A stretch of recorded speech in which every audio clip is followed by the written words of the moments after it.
Alex Pereira has undeniably become a global superstar. Currently in Australia, he is assisting Sean Strickland in preparation for his UFC 312 rematch against Dricus Du Plessis. Before we continue, don't forget to subscribe and click the bell icon so you never miss an update. And we'll be cornering Sean for the fight. Earlier today, Alex shared footage of his arrival, where he was greeted by hundreds of fans chanting his name, making for a truly unforgettable welcome.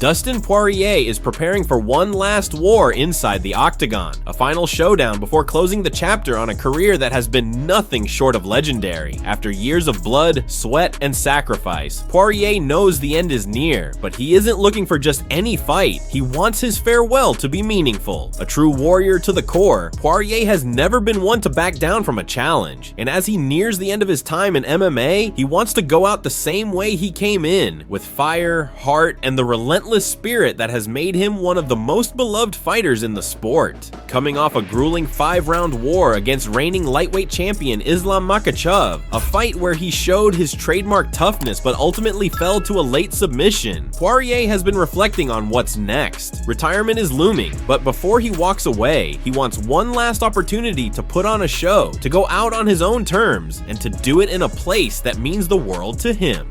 In a recent interview, Poirier revealed that conversations with the UFC have been happening every week, and things are getting close. If everything falls into place, his final fight will take place this summer in New Orleans, a city deeply connected to his journey and the perfect setting for his swan song. The thought of a high-profile pay-per-view event in Louisiana is enough to send chills down the spine of any fight fan. Imagine the atmosphere, the deafening roar of the crowd, thousands of fans on their feet, the energy in the building electrifying as Poirier makes his final walk to the octagon. It's not just another fight, it's a moment in history, a chance for Poirier to lay his gloves down where it all started, in front of the people who have supported him from day one. This is what he's pushing for, and the UFC is working to make it happen. It's more than just a retirement fight. It's the closing act of a career built on grit, determination, and an unbreakable will to fight the best in the world. For years, Poirier has given fans unforgettable battles, standing toe-to-toe with legends and proving time and time again why he's one of the most respected fighters in MMA.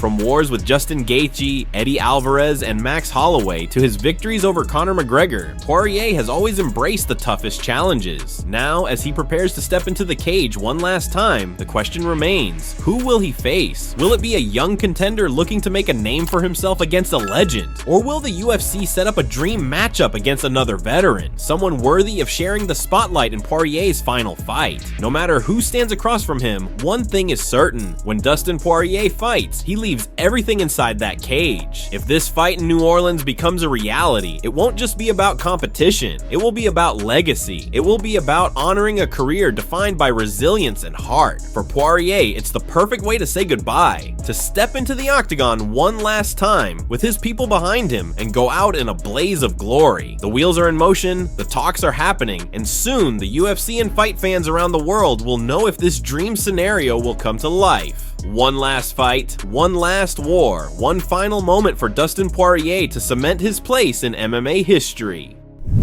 During a Q&A session at UFC 312, Daniel Cormier was asked a question that always sparks debate. Does he consider Jon Jones the greatest fighter of all time? Without hesitation, DC acknowledged Jones's incredible skills and dominance, but he made it clear that being the GOAT requires more than just talent. Cormier pointed out that Jones has done what very few fighters in history have. He's competed and conquered across 3 different generations, from taking on legends like Lyoto Machida and Rashad Evans in his early days, to battling Cormier's own generation of elite fighters, and now facing a completely new wave of competition. Jones's resume is nearly unmatched. His longevity, adaptability, and sheer dominance inside the cage are undeniable. But for Cormier, there's one thing that disqualifies Jones from being the undisputed GOAT: his history of failed drug tests. No matter how impressive his performances have been, DC believes that legacy isn't just about wins and titles, but also about how you achieve them. And when a fighter repeatedly repeatedly tests positive for banned substances, it raises questions that can't be ignored. You really can't deny his greatness, DC admitted, but when you do dirty shit, you don't get to be called the greatest of all time.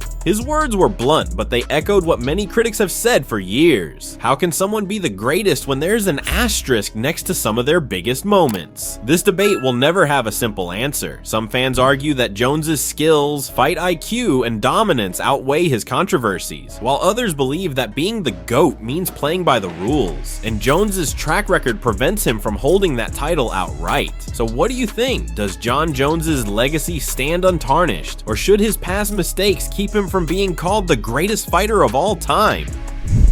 Dricus Du Plessis has finally addressed the claim that Alex Pereira has a personal issue with him. The rumor took off after Sean Strickland repeatedly mentioned that Pereira seemed to have some real animosity toward Du Plessis, though Strickland himself admitted he wasn't sure why.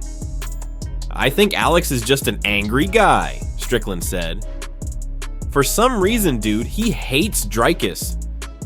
I don't know what you did to him, but he hates you.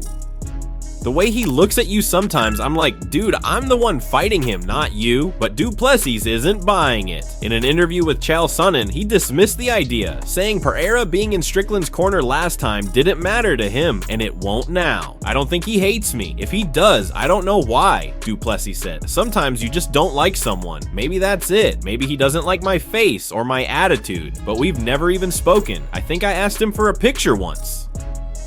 Still, Du Plessis gave credit where it's due.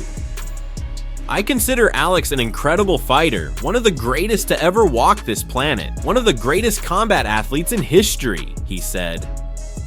But as for whether he cares about any supposed bad blood, not at all. "If he hates me, I don't care. I have enough friends already." So is this a real feud or just misread body language? Either way, when they step into the cage, words won't matter. Only fists, kicks, and the undeniable truth of combat.